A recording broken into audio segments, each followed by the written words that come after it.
All right, take a deep breath. Because this headline is one of those moments where you look around and you ask, is anybody else seeing this? Anybody? Trump says military strikes against Mexico to stop drugs is okay with me. Are you fucking kidding me? This man just casually endorsed bombing a sovereign country, our ally, like he's ordering tacos off a menu.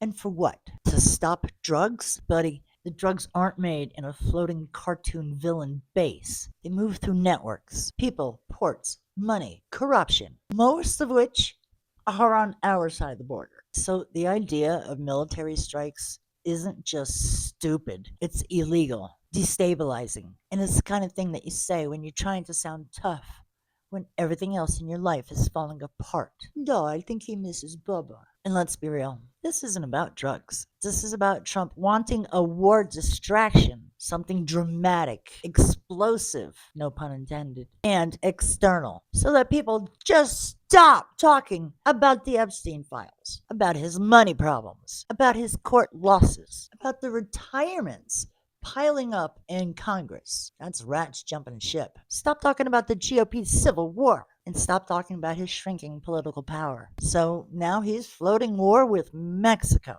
because in his mind, chaos equals power. But here's what he doesn't get. You don't bomb your neighbor because you can't handle your domestic failures. You don't get to destabilize North America just because you like the sound of boots on the sand. And we, the American people, we're not cannon fodder for a guy who treats foreign policy like it's a WWE storyline. Remember, they shut down the government and kept it shut down.